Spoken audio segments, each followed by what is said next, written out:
Ayan, so welcome back po dito sa DND at sa Doy TV Sports. Well, mabilisan lamang po itong ating content at po inaabangan nyo na po ang bakbakang San Miguel Beermen at ito pong Meralco Bolts at yun na nga po, tulad ng pinangako po natin may po tayo, ito nga pong content natin is magpo-focus sa magiging strategy po ng bawat kupunan at match up plays at match-up. At yan po ang ating pag-uusapan. At mabilisan po. Ako po muna magpapasalamat sa inyong mga bagong subscribers. At of course, kakampaign ko na rin po na kung nagustuhan nyo po ang content na ito at ang ating mga content, palaking subscribe na lang po. Para po dumami po tayo. 2,000 na po tayo. Maraming salamat sa mga bagong subscribers. Okay, ngayon, ang ating pong pag-uusapan, unahin na po natin yung place. Ayan. Yan po pinangako natin. Pagdating po sa place, alam naman po natin sa Meralco, ang ginawa nila sa Barangay Ginebra, kung saan sila po talagang tinakbuhan nila Ginebra. Kasi nga, meron silang mga tools, meron silang mga point guards at consistent players na nagamit. Di ba? Kaya nga po yung height ng Ginebra ay naging disadvantage sa kanila kasi nga, pagdating sa mga match-ups, nahirapan sila. Biruin mo, biglang sasalaksak si Alain, sasalaksak sila Karam, sila Banjero, tatakbo, walang hinto. Parang, to si Banjero talaga. Spark plug talaga nila, di ba? Tapos si Cliff Hodge, nakita nyo naman, hindi nagpabago ang laro Consistent talagang hustle.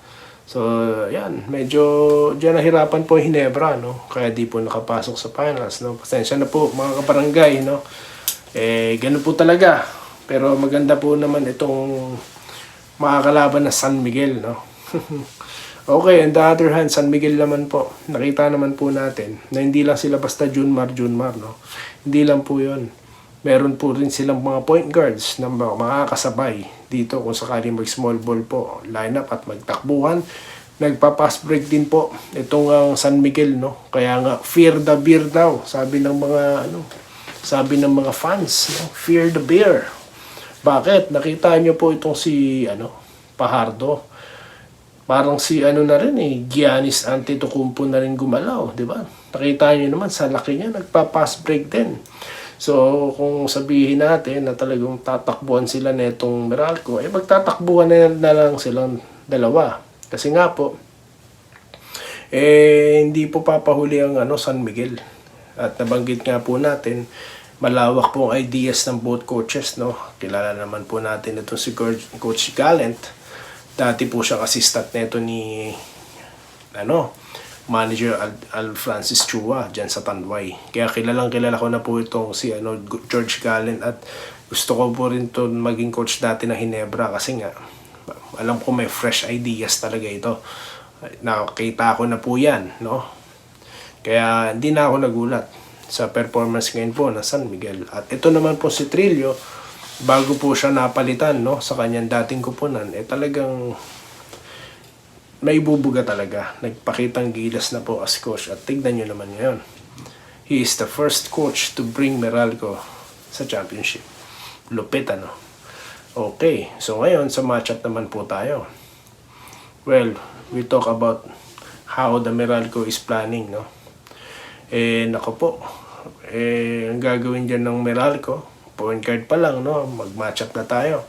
First 5. Ayan, po, gustong gusto nyo yan. First 5, pwede pong si itong si tawag dito, si Banjero na kagad, katapat, Terence Romeo. Pangalawa, ayan pong si Chris Newsome, CJ Perez, mga Gilas players, Ganda pong matchup niyan, Parang import yung dalawang yan sa third, sa pwestuhan sa gitna. Well, yung dalawang magkamukha ng laro, yan po si Quinto, at si Trollano, na nag-hustle play, yan dalawang yan, silang dalawang ang instrumento, para matalo ang kanilang mga kalaban. At maganda po ang ginawa ni Trollano. Pero mo, tambak na ang San Miguel nakabalik. Dahil sa kanya, malaking bagay po ang ginawa niya, At yan din po yung ginawa ni Quinto, sa game 6, matindi ang dalawang yan. mga supporting cast na consistent. Okay, sa number 4, pwede po dyan mangyayari, gagamit na po na stretch 4 ang San Miguel dahil usually si Brondial ang kanilang ginagamit, pero pwedeng si pwedeng si Chris Ross na kagad. Stretch 4 point guard yun. Expected na po natin na talagang pwede pong mag small lineup po itong San Miguel. Kung hindi man po si Chris Ross, pwede pong si na po kagad yan. Ito pong si Marshall Lassiter, no. Yan na po yan. Well, sa number 4, of course, si Clip Hodge naman yan ng Meralco, dahil alam naman po natin, napaka-hassle, no. Simula rookie yan hanggang ngayon, ganun pa rin maglaro, no. Kaya natutuwa ako rito kay Cliff Hodge. At of course, sa sentro, wala na po tayong pag-uusapan. Junmar Fajardo. Sino po pwede niya makatapat? It's either Bates or Almasan. Pero I bet si po yan, si Almasan na kagad. Or si Bates pala. No? Kasi maganda po ay pinakita ni Bates. Kaya sigurado pong aasahan nito ni Coach Luigi Trillo. Ngayon, balik po tayo. Matchup, tapos na sa place. Well, advantage po ang San Miguel. No, dahil unang-una nakita naman po natin si Junmar Fajardo is unstoppable po sa gitna. Sino makakapigil sa kanya? Wala pong makakapigil sa kanya na kahit sinong player sa PBA. Sorry to say, kasi nga po malaki siya sobrang laki niya. Oversize siya para sa PBA. Wala po talaga, kaya nga ilang beses naging MVP yan Ngayon, ang gagawin po dito ng Meralco, double team na kagad yan. Ngayon, pag dinouble team na po yan, sigurado maraming cutters po ang San Miguel. At maraming shooters sa gitna. Kaya talagang basang-basa na nila ang mangyayari. Diba? Pag pumuesto na po si Junmar, yan na. Pwede na pong may kumat at pwede na pong may ma-open. No? Magsiset ng pick. No? Para makakat or makapag-jump shots. Ay, ang dami pa naman pong point guard na shooters po itong San Miguel. Kaya magandang laban. Sa kabila naman po, ang gagawin dito ng Meralco, of course, yung mga unpredictable players po talaga na biglaan na lang i-score. Pero nasa play. Tulad po nila Alain Maliksi. Parang 6-man nila yan, no? Alain Maliksi talaga, no?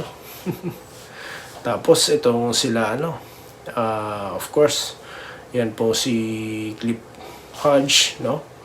Talagang atake sa loob yan. At mag-ooperate po sila sa ilalim sigurado. No? Kahit nandiyan si Junmar, they will try na ma-foul trouble po si Junmar. Tingin ko yan ang magiging plan nila dyan. At sa backups naman po, of course, kompleto rin naman po talaga dito ang Meralco dahil meron silang mga players talaga, katulad po nito ni Karam, di ba? Hindi rin papahuli ang San Miguel. Meron silang tawag dito. Si Jeron Teng, si Enciso, di ba? At sa center position, well, Mo Tautuan na yan. Sa kabila naman, Almasan, di ba? Tapos, ang dami po talaga maganda po talaga yung matchup nila. Talagang parang it turned out to be match po yung dalawa. No? Kaya po excited po panoorin itong dalawang kupunan na ito, no? At halos magkamukha po talaga ang kanilang lineup, ang kanilang place, no? Pero mas advantage po ang San Miguel kasi they have Junmar Fajardo. Kaya hindi po nila pwede i-treat na sinebra ang San Miguel. Kasi nga po, ang San Miguel may Junmar. Ang Hinebra po kasi di naman po ganun kalakas ang sentro nila Malakas, si Stan Hardinger, binobulldozer yung ilalim. Diba? Tapos may backup ni Japet. Sa kabila naman po, si Junmar lang as malaki. Diba? Pero unstoppable. Tumatakbo pa, yun ang matindi. So yun naman po, overall assessment, anong mangyayari dyan? San Miguel po ang mananalo dyan. San Miguel po, ng ating pinipiling mananalo dyan. At yun lamang po, kayo, comment nyo po, sino ang sa tingin nyong mananalo. So yun lamang po ang ating napag-usapan ngayon at focus na po tayo sa magiging laro mamaya at after the game babalik po tayo para sa analysis. Ayan. So yun lamang po at maraming salamat muli sa inyong panonood at magkikita-kita po tayo.